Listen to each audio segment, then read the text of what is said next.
हर हर महादेव। दोस्तों सभी सनातनी लोगों को मेरा राम राम, राधे राधे, जय श्री राम, हर हर महादेव और जय माता दी। आशा करता हूँ आप लोगों को मेरे बनाए हुए वीडियोस पसंद आ रहे होंगे।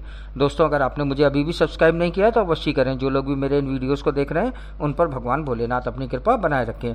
दोस्तों आज चैत्र मास के शुक्ल पक्ष की सप्तमी तिथि है, साथ ही आज चैत्र नवरात्रि का 7वां दिन और मंगलवार है। मैं रोज की तरह स्नान ध्यान और पूजा निपटाकर निकल पड़ा हूँ बजरंगबली के 11 मंदिरों की यात्रा करने के लिए। तो इस यात्रा को करने में मात्र 1 घंटे का समय लगा। तो आप भी मेरे इस वीडियो के माध्यम से घर बैठे झांसी के सीपरी नंदनपुरा क्षेत्र के 11 हनुमान मंदिरों के दर्शन का लाभ घर बैठे उठा सकते हैं। और मुझे लाइक और सब्सक्राइब करना ना भूलें। तो सबसे पहले हनुमान जी महाराज की जय हो। मनोजवम मारुतुल्य वेग्यम जितेंद्रियम बुद्धिमताम वरिष्ठम वातात्मजम वानर युद्ध मुख्यम श्री रामदूतम शरणम प्रपद्ये। अर्थ यह है कि दोस्तों कि हे मनोहर वायु वेग से चलने वाले, इंद्रियों को वश में करने वाले, बुद्धिमानों में सर्वश्रेष्ठ हे वायुपुत्र, हे वानर सेनापति श्री रामदूत, हम सभी आपके शरणागत हैं। दोस्तों मैं बैंकर्स कॉलोनी शिवपुरी रोड पर रहता हूं और सबसे पहले हम गए जय एकेडमी स्कूल के पीछे पहुंच के पास स्थित बांके बिहारी मंदिर में। यह मंदिर पहुंच नदी के समीप में स्थित है।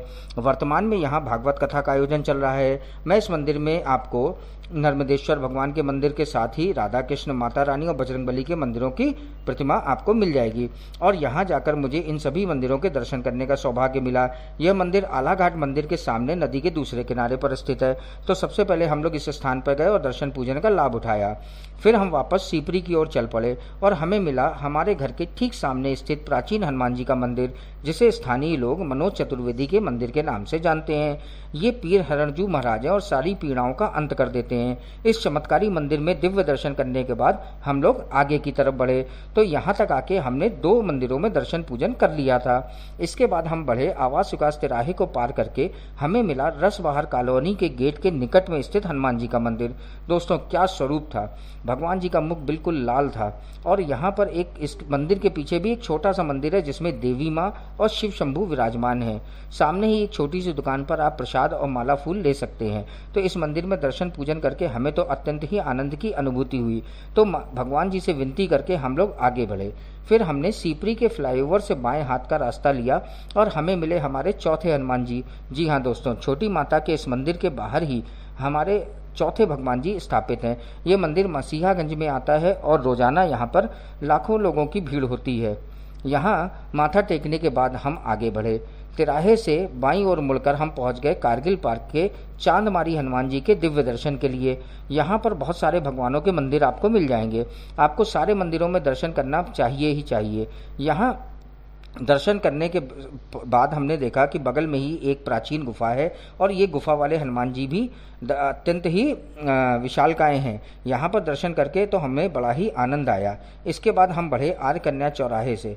आर्य कन्या चौराहे के आगे जाकर हम जब बाएं मुड़े तो हमने देखा वहाँ पर है ठटेश्वरी बाबा का मंदिर। तो हम लोग इस मंदिर में भी दर्शन करने पहुँच गए। यह मंदिर ICICI बैंक ATM से मात्र 500 मीटर की दूरी पर स्थित है। यह दिव्य स्थान पर आपको साईं बाबा के दर्शन भी मिल जाएंगे। तो हनुमान जी के इस मंदिर में हनुमान जी की इस प्रतिमा को कहते हैं मनसापूर्ण हनुमान। यहाँ पर दर्शन करके हम लोग आगे बढ़े।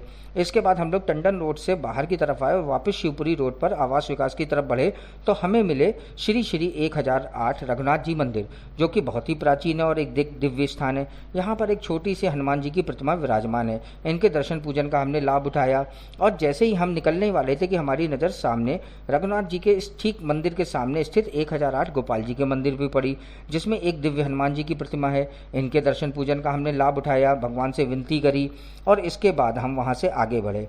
तो हमें रास्ते में ही मिले हमारे 9वें हनुमान जी। जी हाँ दोस्तों, हमने अब तक 9वें हनुमान जी तक आ चुके हैं और ये मंदिर है भोलेराम बालाजी मंदिर के नाम से इन्हें हम जानते हैं।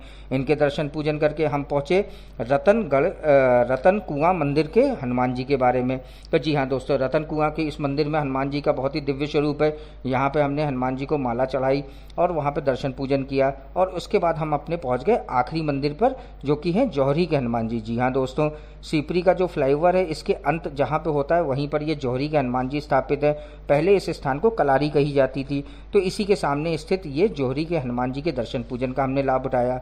तो इस प्रकार आज मंगलवार के दिन हमने मात्र 1 घंटे में किए 11 दिव्य स्थान पर विराजे हनुमान जी के दर्शन। तो यकीन मानिए दोस्तों, मुझे और मेरे परिवार को तो मज़ा ही आ गया। तो दोस्तों मैं तो यही चाहूँगा कि अगर आप झांसी निवासी हैं या झांसी घूमने जा रहे हैं तो आप भी इन 11 हनुमान मंदिर में दर्शन करने अवश्य ही जाएं और हनुमान जी के इन 11 रूपों के दर्शन करके अपने आप को लाभान्वित करें। तो मुझे लाइक और सब्सक्राइब करना ना भूलें। फिर मिलेंगे एक नए मंदिर के साथ। सभी को राम राम, जय श्री राम, हनुमान जी महाराज की जय।